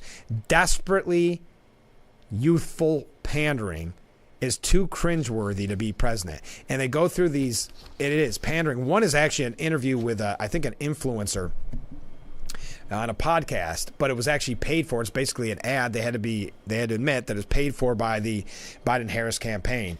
And she uses out-of-date slang, out-of-date. And that's one thing, and I'm not even just being rude. I'm not, in no way am I trying to be rude. The one thing about Harris is she is very cringeworthy when she tries to be relatable. This goes back before she was vice president. This goes back all the way to the presidential debates, or the primary debates back in 2020. The awkwardness of some of her. Somebody back then compared it to your aunt trying to be cool, trying to be the cool aunt. Even Elon Musk weighed in over these videos, saying the segment was toenail curling level of cringe. That's actually a good way to put it. She spoke to BET, and I don't know what show. Oh, and interrupted the BET Awards with a pre-recorded segment in which she FaceTimed Henson to talk about the upcoming election. I'm not sure who Henson is. The Empire actress sat in a makeup chair and told Madam VP Harris about her concerns for the upcoming election. Let me tell you, you're right. There is so much at stake at this moment. There's a full-on attack on our fundamental freedom, the freedom to vote, the freedom to love who you love, the freedom to be safe from gun violence, the freedom for a woman to make decisions about her own body and not having her government tell her what to do. Harris went on to say that the majority of us believe in freedom and equality, but these extremists, as they say, they not like us, which is a reference to Kendrick Lamar's Drake dissing song, Not Like Us. Ugh. That didn't sit well with viewers. BET really got Kamala Harris pandering to the black community, talking about they not like us. Miss Harris, you not like us either, said one Twitter user. Yeah, she tries. And right now you're going to see a lot of glowing reviews about Kamala, because if she's sitting on that $240 million, $250 million war chest, she's likely to be the nominee, so keep that in mind if Biden does step aside. But we got to take our last break of this Wednesday morning edition of Frankly Speaking. Stay with us. We'll be right back after this.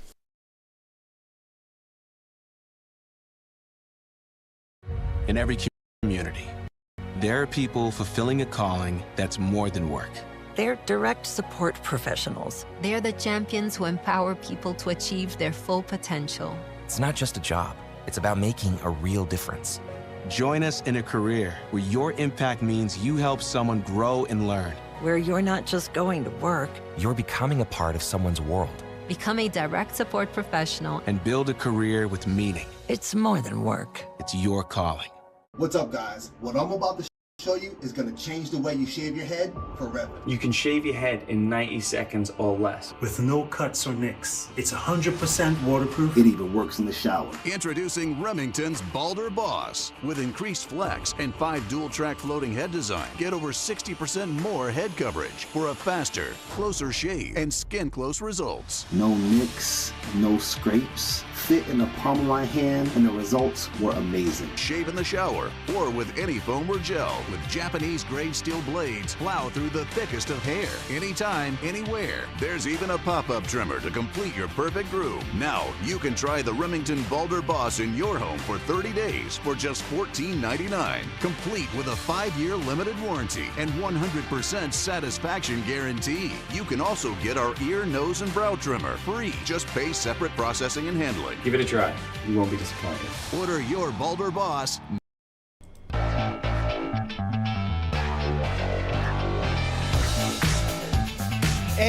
we are back, wrapping things up on this morning's edition of Frankly Speaking. Get those last minute comments in because you won't be able to make them tomorrow. We have a rerun tomorrow as we all celebrate Independence Day. So get your last minute comments in. Judge Mercan has delayed Trump's sentencing until September 18th, if it is even necessary. If it is still necessary. Interesting. Trump raised $331 million in a quarter, topping Biden. And now you've got the concern where donors are starting to back off from Biden until they see what happens. It's kind of interesting. So we reported yesterday that some are saying, well, give him like a 2-week window to see how things turn around. But it's intensifying. These calls for him to resign are intensifying. I don't imagine they help him in the polls. Now, Ivanka Trump will attend the Republican National Convention. She calls Donald Trump's conviction painful. Despite having left politics, Donald Trump's daughter, who said in a new interview with podcaster Lex Fridman that politics is a rough business and pretty dark world. She will watch his speech at the Republican National Convention in Milwaukee later this month. That's nice. What's with the, just quickly, the media is in full force against RFK Jr. as well. Unsettling photo appears to show RFK Jr. with a barbecued carcass of a dog. I know, not the best conversation to have if you're getting ready for breakfast. Now they're saying, if you look at it, a veterinarian said they believe it's a dog. The independent presidential candidate insists it's not, that it was a goat. Then, damning report reveals RFK Jr.'s history of alleged sexual assault coming from the New Republic. This is all in one day. Vanity Fair. RFK Jr.'s family doesn't want him to run. Even they may not know his darkest secrets. Yeah, I'm not sure. Honestly, I don't know where this all came from, at least at this moment. Seems like this one came out before when they were trying to attack him. There's a really good piece. Man, I'm out of time. James Bovard said, Biden's Supreme Court outburst revealed the falsehoods at the heart of his presidency. Vote for me or the Constitution dies is Biden's latest pitch to revive his faltering re-election campaign. And we don't have time to get to this all. I know. I apologize for that. But he claimed his character is now the only restraint on the White House power, suggesting that Americans are luckier than ever to have him in the Oval Office. One can oppose the Supreme Court's immunity ruling without swallowing Biden's hogwash about being the savior of the Constitution. The U.S. northern border is a massive loophole for Biden's asylum crackdown as crossing hits new record. Joe Biden has a 5,500-mile loophole in his border crackdown. The U.S.-Canada border, the longest in the world, remains wide open for migrants seeking to enter the country illegally and claim asylum because it's not part of the Biden administration's latest restrictions. I meant to mention this earlier. According to a whistleblower, the FBI abuses security clearance to purge conservatives. They view the conservatives as unworthy of employment, according to a new whistleblower. The unnamed agent, who is described as a registered Democrat and is represented by the nonprofit Empower Oversight, further claims that high-ranking officials in the division believe if an FBI employee fits a certain profile as a political conservative, they were viewed as security concerns and unworthy to work at the FBI. We're out of time for today's edition of Frankly Speaking. One last comment from a viewer. Way too much money in a business that's supposed to represent all the people, not just elite special interest donors. They work for we the people. Yes, the money going into Washington, I know. The corruption it leads to so often. Okay, we will not be in tomorrow. I hope that everyone has a fun, safe July 4th. We will be back on Friday, but I hope that you take a moment and thank the good Lord that you're in this country, the greatest country in the world. I know right now we're having a lot of conversations about its future and how divided we are, but we still got to just take a moment and think about how lucky and how blessed we really are. On Monday's show, I will be talking with the great T. Graham Brown, the newest member of the Grand Ole Opry, by the way. He'll be joining us on Monday. I will be back on Friday, though. Friday is just going to be you and I catching up, talking about our July 4th barbecues. Have a great day, everyone. We will be back Friday morning, and have a great 4th of July. We'll see you then.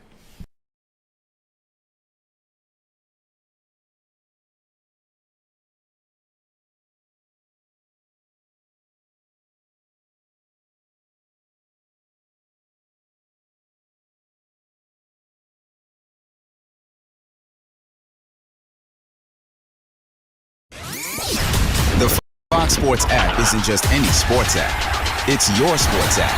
For the touchdown! Yeah, yours. Your teams. Your highlights. Your scores. Your stories. Just choose your favorites to get more of what you want. To the end zone! And of course, stream your teams live. The best part is free.